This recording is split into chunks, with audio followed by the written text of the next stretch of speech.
Sutra Teratai yang Menakjubkan, Bab 10, Guru Dharma. Xun Fa Xiang, Sutra Teratai, Episode 1230. Orang yang menghormati dan meyakini adalah sudah sangat dekat pada jalan pencerahan. Tathagata menggunakan hati yang setara terhadap segala fenomena, memandang kalau segala fenomena tak lain dan tak bukan adalah ajaran Buddha, bahwa tiada satu makhluk pun yang secara mendasar bukan Buddha. Makanya disebutkan sebagai harapan mendasar dari Buddha. Demikianlah dikatakan dalam sutra. Kita dapat menghayatinya. Sang Buddha terhadap semua makhluk hidup di dunia memandang secara setara, bukan hanya terhadap manusia, tetapi terhadap semua makhluk hidup. Oleh karena itu, sering dikatakan semua makhluk hidup memiliki hakikat kebudaan. Ini yang harus lebih kita perhatikan. Dharma yang dibabarkan oleh Sang Buddha, meskipun kelihatannya sederhana, setiap orang memiliki sifat hakiki Tathagata. Meskipun terdengarnya sangat sederhana, sebenarnya inilah makhluk hidup. Kita, setiap orang, sebaiknya harus lebih memperhatikan. Ini juga merupakan sumber dari akar semua dharma. Hal yang mendasar adalah penemuan agung Sang Buddha. Tersadarkan atau pencerahan ternyata adalah seperti ini. Makhluk hidup menderita. Menderita karena kegelapan batin. Menderita karena hidup di luar kendali diri sendiri. Ternyata semua makhluk hidup memiliki sifat hakiki Tathata. Ternyata semua makhluk hidup setara dengan Sang Buddha. Batin yang lapang seluas alam semesta.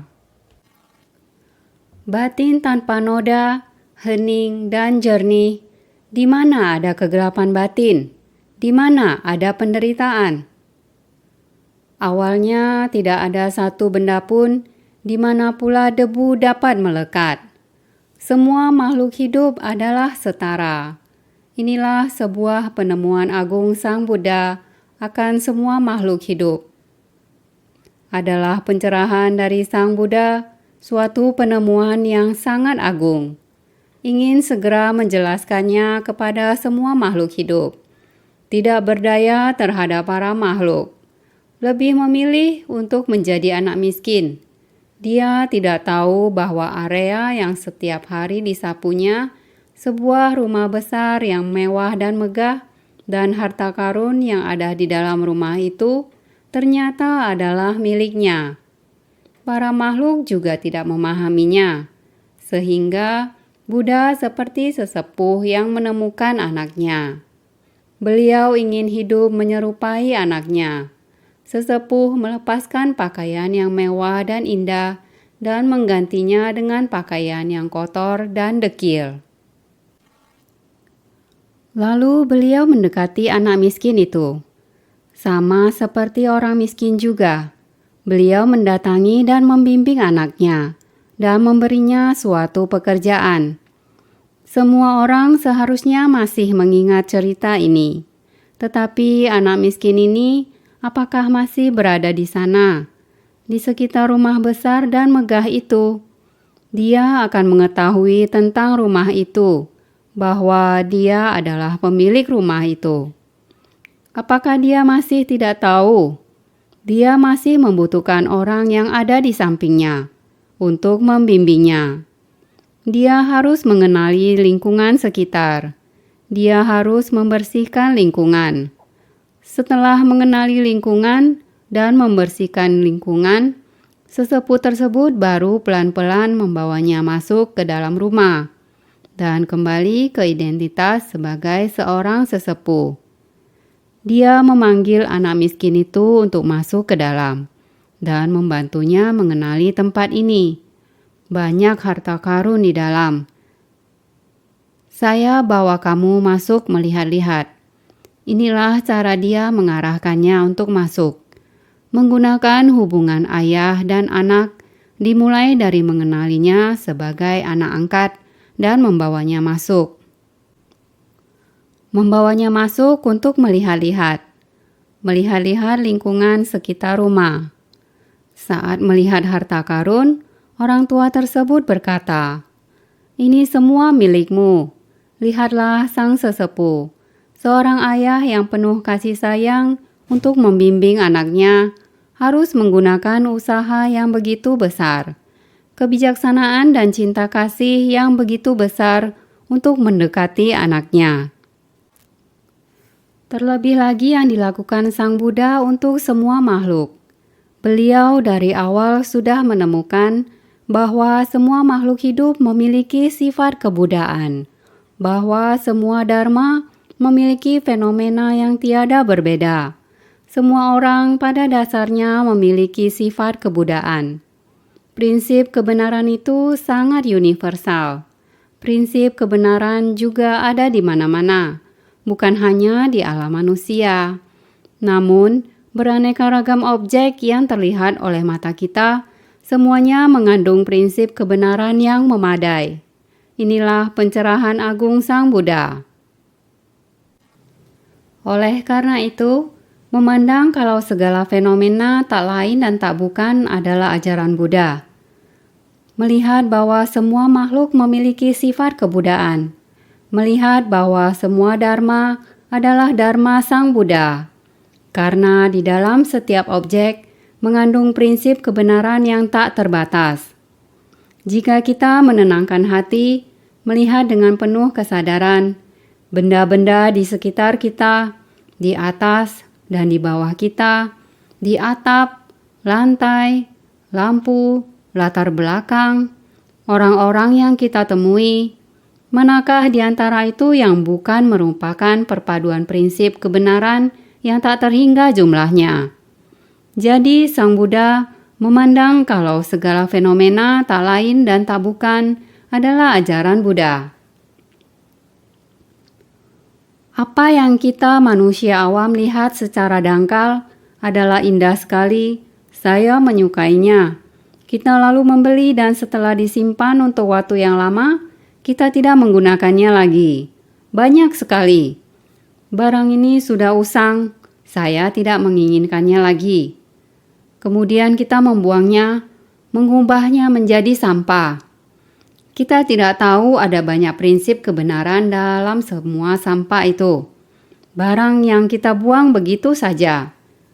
Mana dari peralatan dan instrumen ini yang bukan merupakan harta pusaka?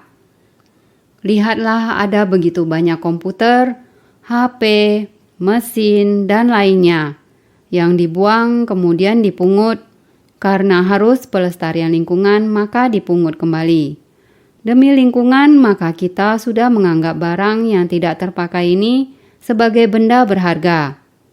Begitulah dibawa kembali maka disebut pelestarian lingkungan.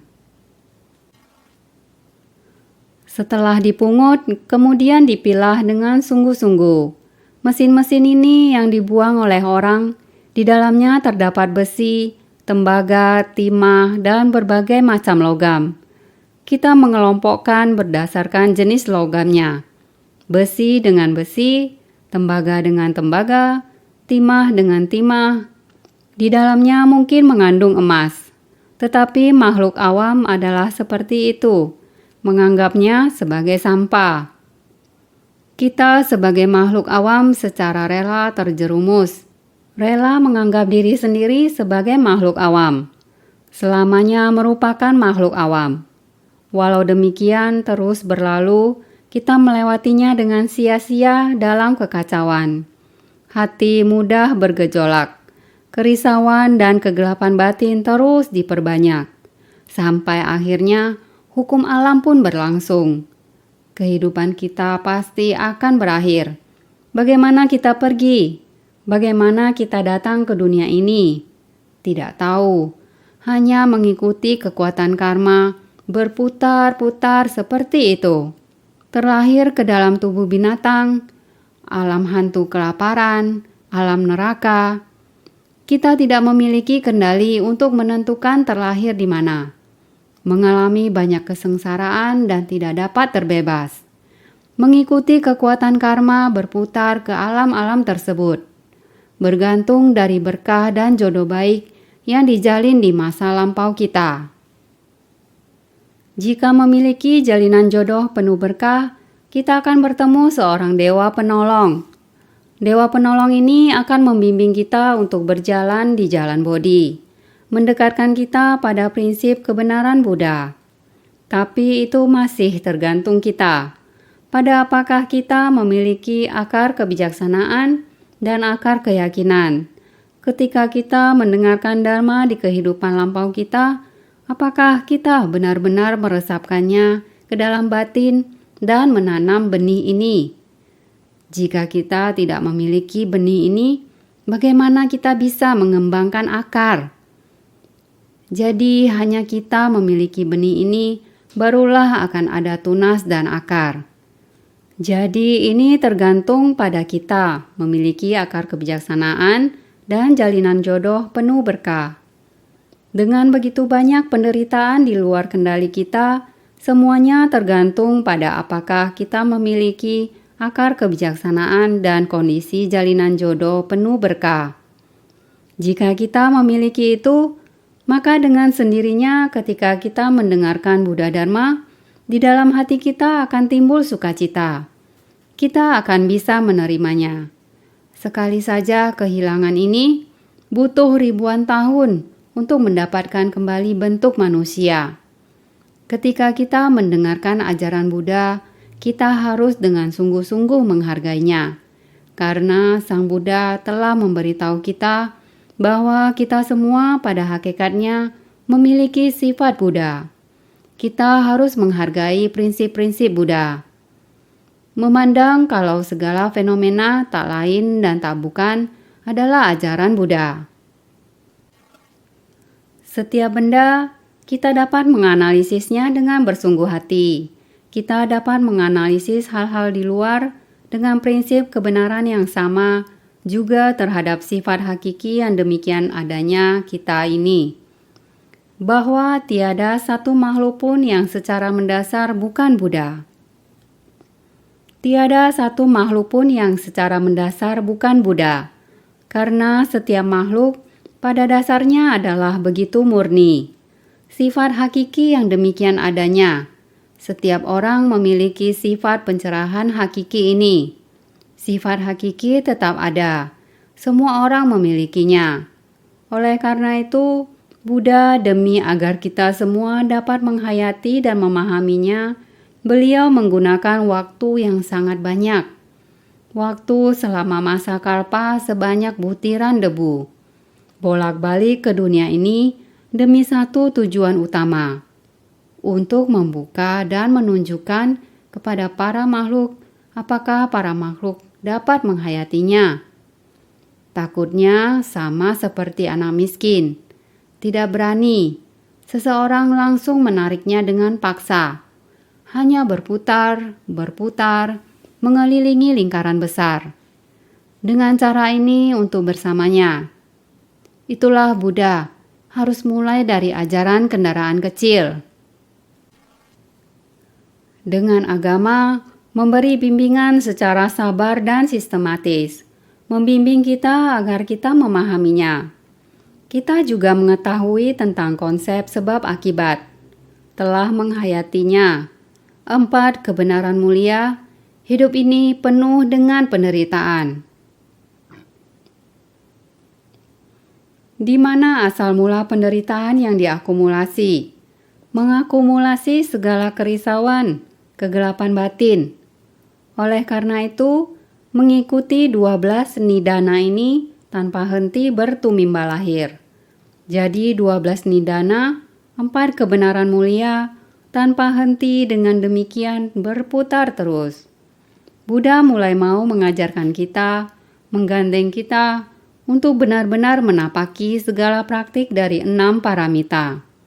Menggunakan berbagai macam cara. Dari ajaran kendaraan kecil, secara perlahan diarahkan memasuki ajaran kendaraan besar. Agar kita dapat memahami secara tuntas metode ini yaitu dengan mendekati Buddha kembali pada pencerahan hakiki, sifat hakiki yang demikian adanya. Setiap hari disampaikan demikian, bahwa inilah harapan mendasar Sang Buddha. Selama 40-an tahun, harapan mendasarnya disimpan. Apakah para makhluk telah mengerti secara jelas? Ataukah hanya paham setengah-setengah saja? Tergantung apakah kita dapat memahami hal ini.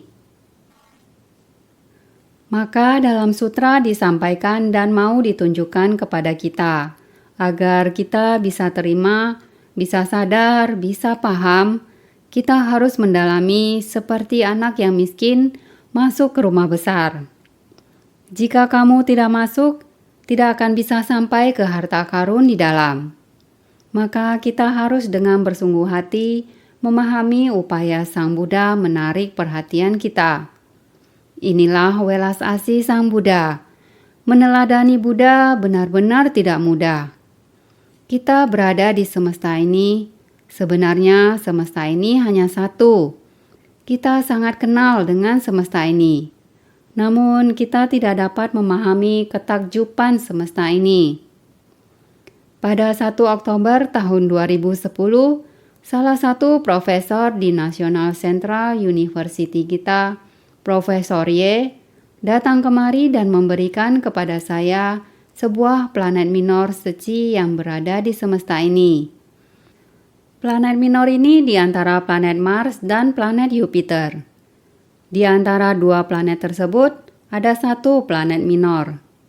Di antara planet-planet ini ada sebuah bintang yang belum diberi nama.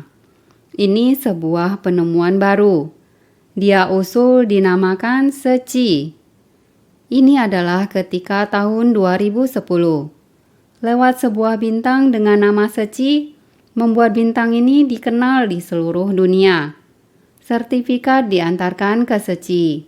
Dan kemudian saya bertanya, di mana posisi bintang ini? Berada di antara Mars dan Jupiter. Kemudian saya bertanya, waktunya mengitari matahari satu putaran memerlukan waktu berapa lama? Bagaimana hitungan kita di bumi? Kurang lebih 5 tahun, 7 bulan, 15 hari. Adalah waktu satu putaran matahari dan 1 tahun matahari. Dapat dibuktikan bahwa berapa jauh posisi matahari dari bumi. 300 sampai 400 juta kilometer dari bumi. Mendekati 400 juta kilometer, revolusi mengitari tata surya. Dapat dikatakan bahwa Sang Buddha menemukan alam semesta. Dia mengatakan kekosongan tanpa batas, dunia tanpa batas. Tidak ada cara untuk menghitung dunia. Oleh karena itu, di dalam sutra Amitabha dikatakan, kecepatan pikiran kita kurang lebih sepanjang 1 kali waktu makan sudah dapat mengelilingi 10 triliun alam Buddha.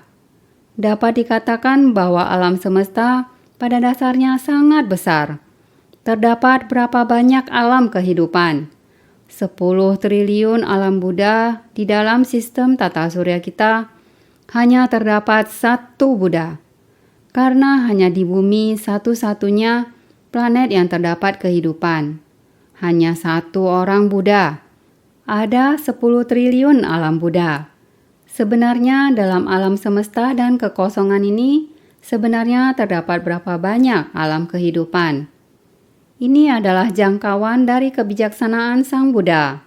Bahkan jika kita ingin mendeskripsikannya dengan lengkap, kita tidak mampu sepenuhnya menjelaskan kebijaksanaan Buddha. Kebijaksanaan berasal dari pencerahan. Apakah hanya Buddha yang bisa tercerahkan?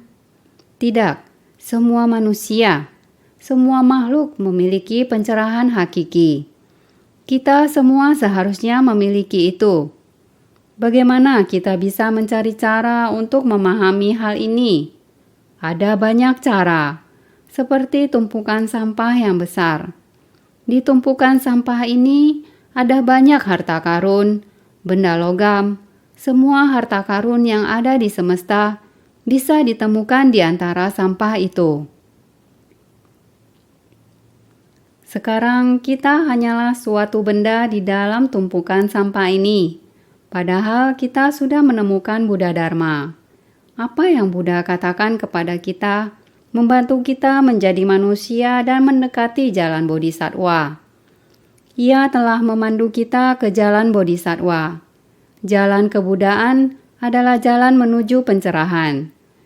Asalkan kita terus maju ke jalan pencerahan ini, kita akan mendekati pencerahan Buddha dan kembali ke sifat kebudaan kita yang murni.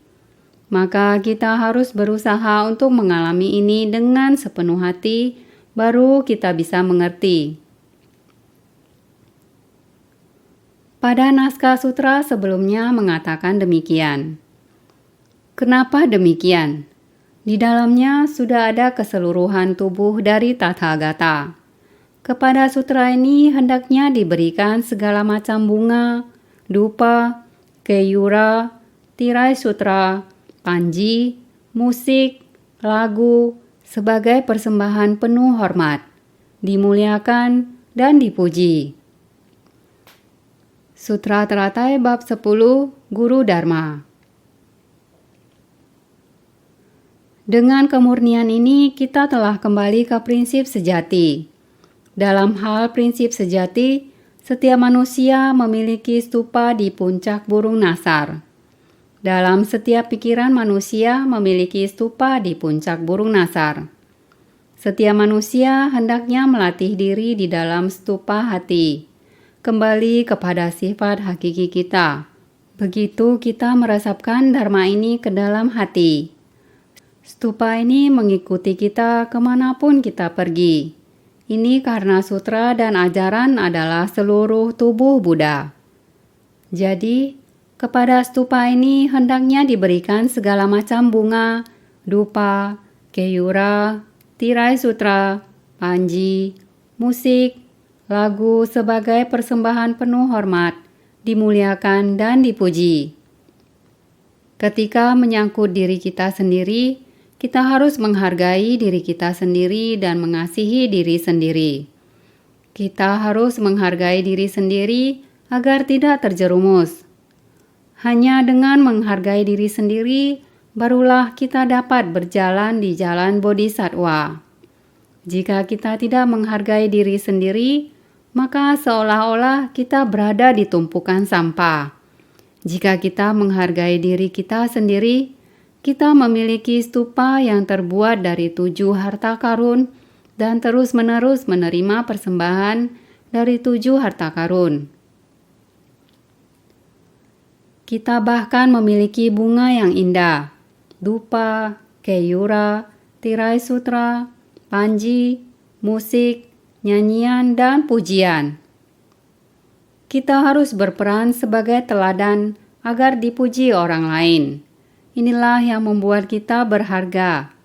Setiap orang memiliki stupa di puncak burung nasar. Selama kita mengikuti Dharma, bersungguh hati melakukan pelatihan diri, kita dapat membangun stupa dimanapun. Jadi kita harus bersungguh hati. Sutra berikutnya mengatakan demikian. Seandainya ada orang yang berkesempatan untuk melihat stupa ini, bernamaskara dan memberi persembahan, engkau hendaknya tahu bahwa orang ini telah dekat dengan Anuttara Samyak Sambodhi.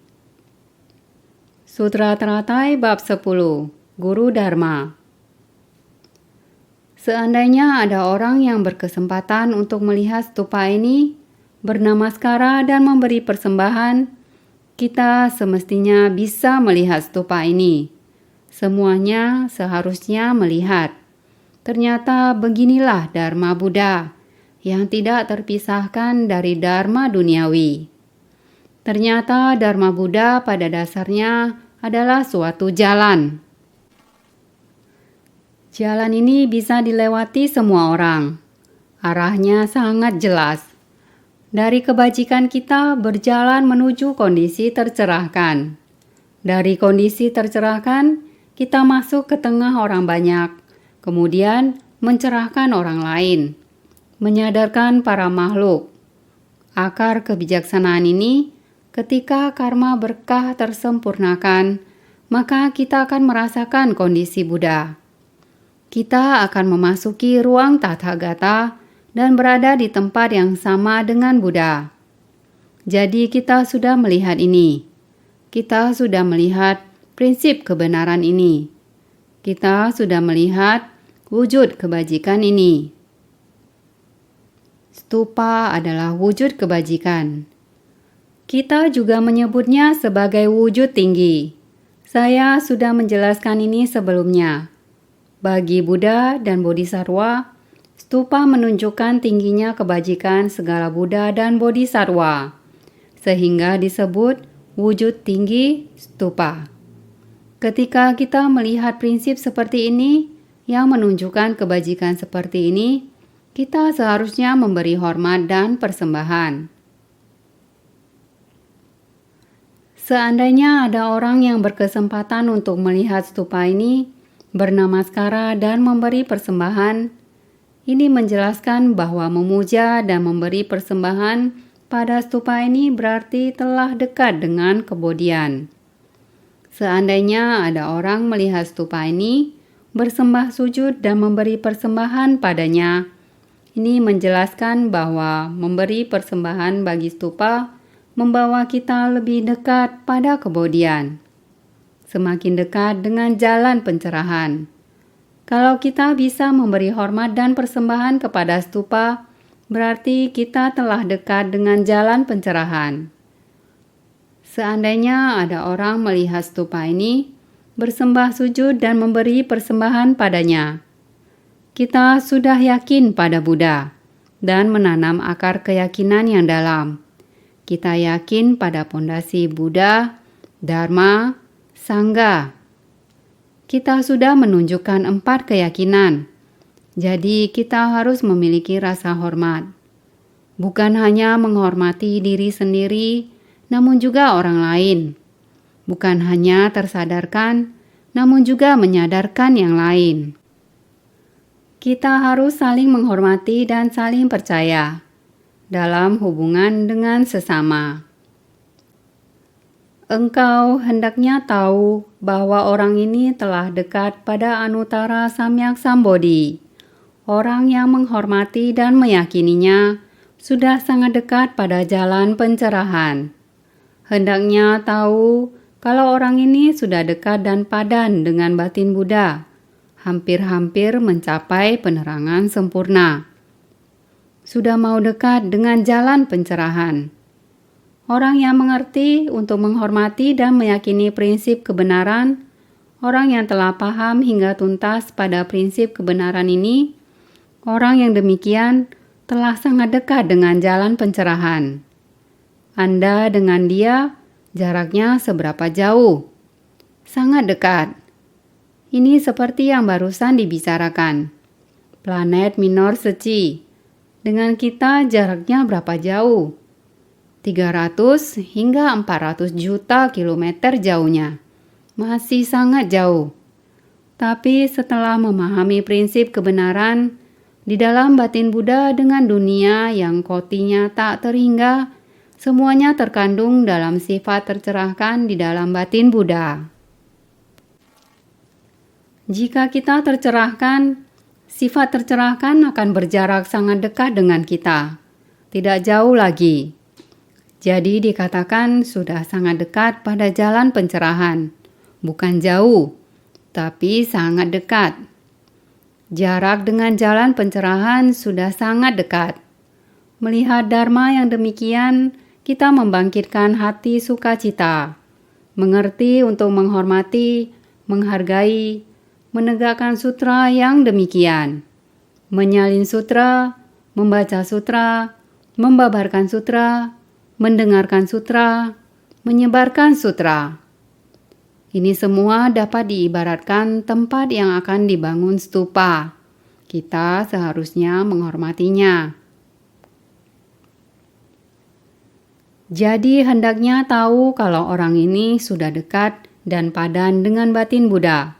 Sudah mulai mendekati, sudah dekat dan padan, Artinya sudah akan melekat di hati, sudah memahami harapan mendasar Buddha, hampir-hampir mencapai penerangan sempurna.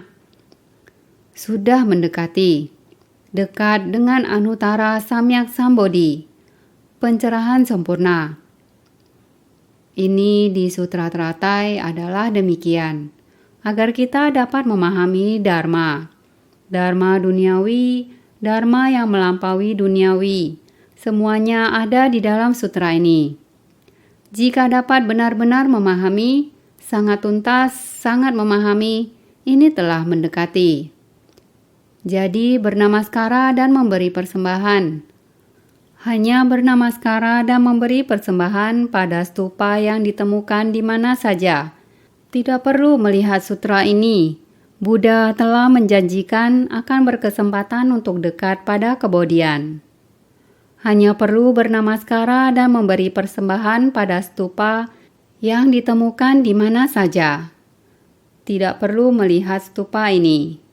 Buddha telah menjanjikan akan berkesempatan untuk dekat pada kebodian. Ini adalah memberikan peramalan secara tidak langsung. Ini menjelaskan betapa luasnya cakupan sutra ini, serta membuat orang yang membalik dari kecil ke arah besar lebih teguh batinnya. Tahu kalau pada masa mendatang pasti mencapai kebudaan. Ini berarti setelah menemukan tempat itu, kamu hanya perlu memberi persembahan dan bernamaskara di stupa tersebut. Dimanapun kita melihat stupa, hanya perlu bernamaskara di sana. Namun tidak perlu melihat sutra ini. Sebenarnya hanya melihat stupa sudah tahu di dalam, yaitu seluruh tubuh Buddha sudah ada di dalamnya.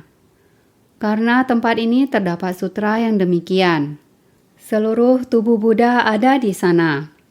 Sang Buddha berkata demikian, sudah dekat dengan kebodian. Dengan hanya melihat stupa, sudah mengetahui bahwa itu menyebarkan dharma yang demikian. Demikian mulai mendekati, memunculkan hati yang bersuka cita. Kita sudah mengetahui, kamu tidak perlu masuk ke dalam. Kamu sudah tahu di dalam. Sudah terdapat seluruh tubuh Buddha. Telah mendekati dengan tempat sifat Buddha yang tersadarkan, secara tidak langsung memberikan peramalan. Sang Buddha mulai memberikan peramalan. Di dalam Sutra Teratai, dia mulai memberikan peramalan dengan cara demikian. Meskipun tidak semua orang telah tersadarkan, Sang Buddha berkata, dikarenakan kalian semua telah mendengarkan sutra ini, mulai mendekati, beliau mulai memberikan peramalan kepada kita.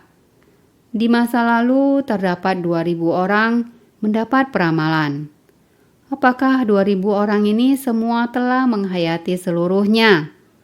Namun Sang Buddha mengatakan, orang-orang ini semuanya telah memperoleh peramalan dari Buddha. Ini disebut tidak langsung, bukan secara langsung. Artinya adalah mereka masih belum memasuki kitab suci ini, ataupun melihat seluruh tubuh Buddha. Masih belum menghayati sepenuhnya. Namun ada bersukacita mendengarkan. Mendengar, bersukacita, tidak membenci dan tidak memfitnah. Ini telah memiliki akar kebajikan ini. Akan ada kesempatan mencapai kebudaan. Jadi Sang Buddha secara tidak langsung memberikan peramalan. Ini menjelaskan betapa luasnya cakupan sutra ini. Sutra ini adalah demikian luas cakupannya. Seberapa luas cakupan dari sutra ini? Semua makhluk dapat menerima peramalan kebudaan.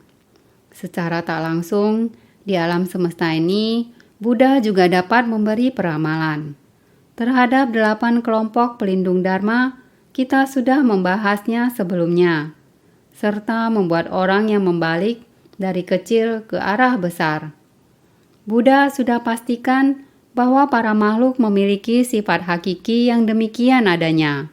Meskipun masih terlalu jauh jaraknya, Bahkan ada yang masih terlalu jauh di alam rendah, ada juga yang telah membebaskan diri. Akan tetapi masih tetap berada pada kapasitas kecil dan juga pengetahuan kecil.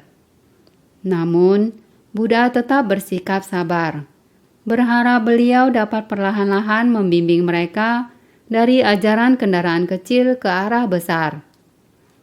Bahkan jika memiliki kapasitas kecil sekalipun, Buddha juga memberikan peramalan kepadanya, berharap dia bisa membalik dari kecil ke arah besar, sehingga tahu kalau pada masa mendatang pasti mencapai kebudaan. Di masa mendatang juga dapat mencapai kebudaan. Inilah hati Buddha, welas asih dari Buddha. Kita harus senantiasa bersyukur atas budi luhur Buddha.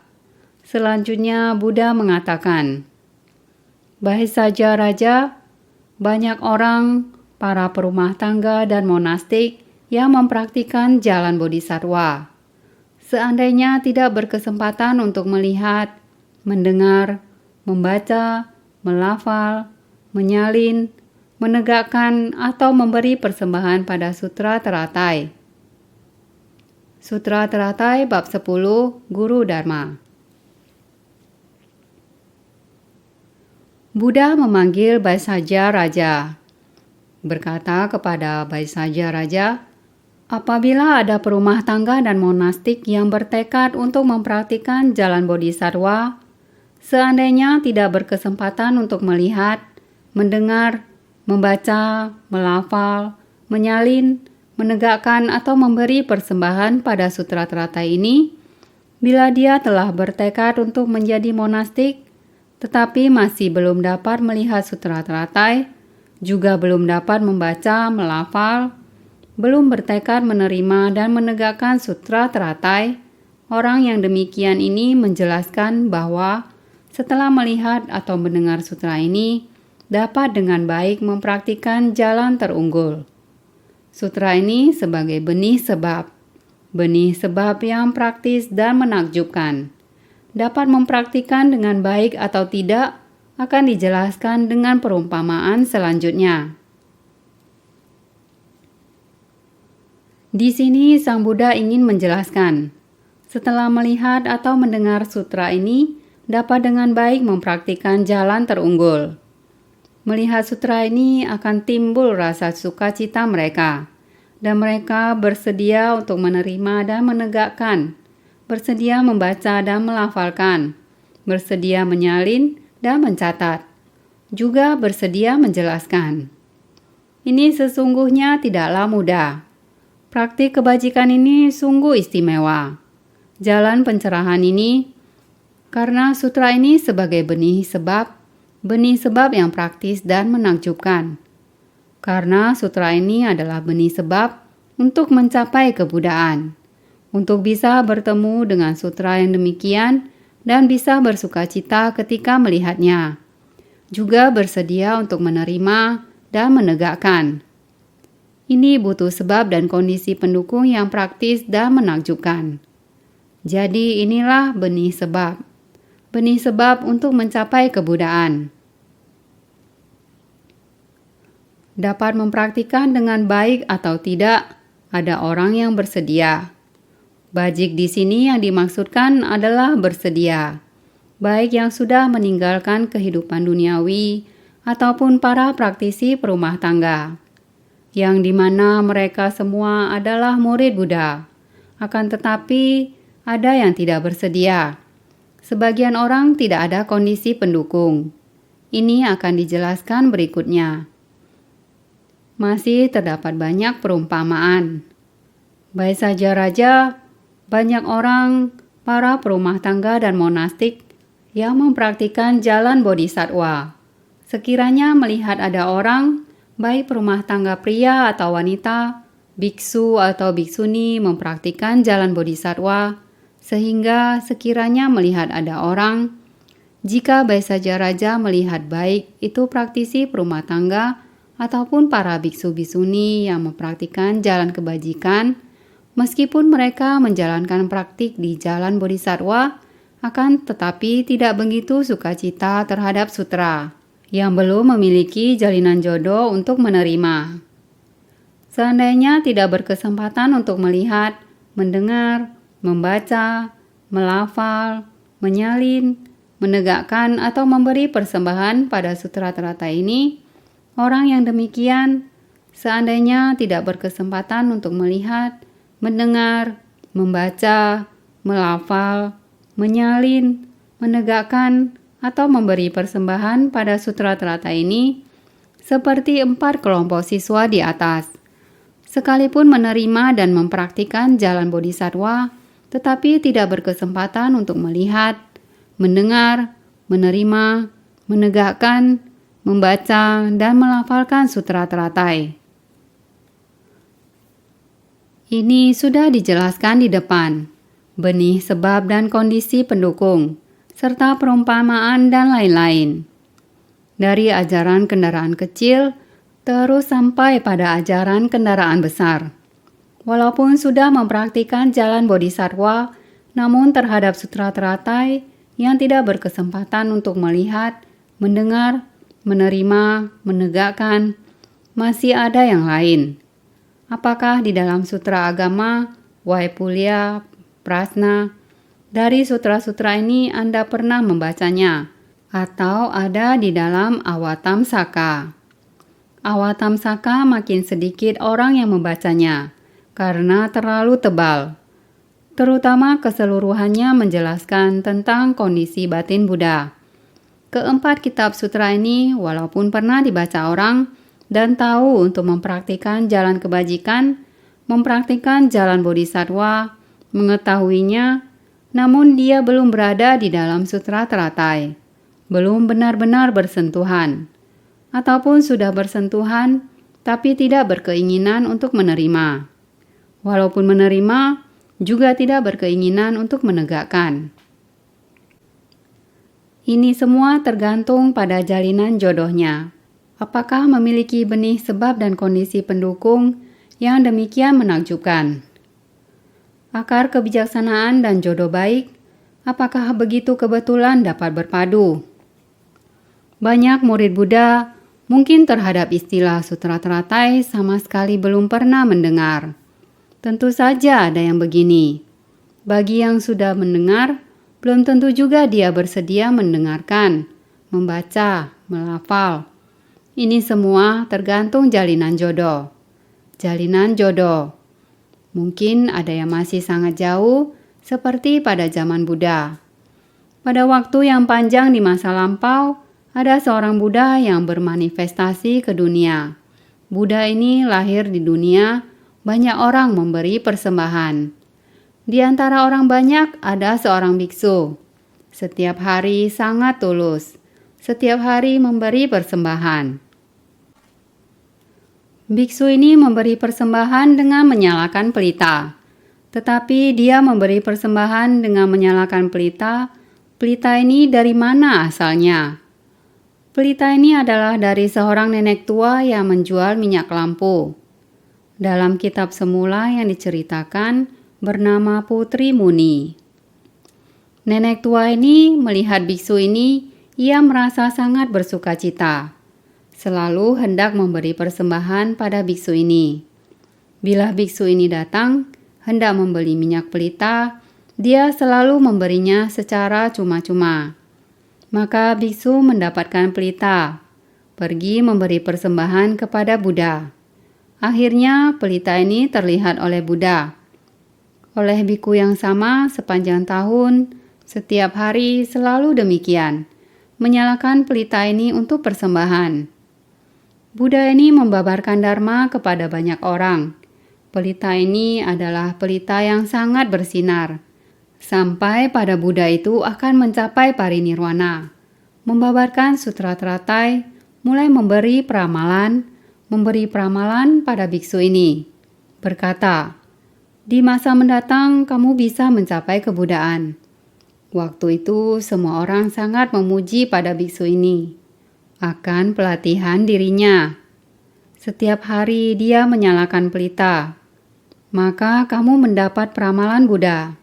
Begitu kata-kata ini disebarkan. Nenek tua itu mendengarnya. segera berlari ke depan Buddha itu dan berkata, "Buddha, pelita yang dipersembahkan biksu itu, minyak adalah persembahan dariku. Biksu bisa mendapatkan peramalan. Buddha, kamu juga mestinya memberi peramalan untukku." Buddha berkata, "Kelak yang akan memberi peramalan adalah biksu ini. Setelah mencapai kebudaan, dengan sendirinya dia akan memberi peramalan untukmu."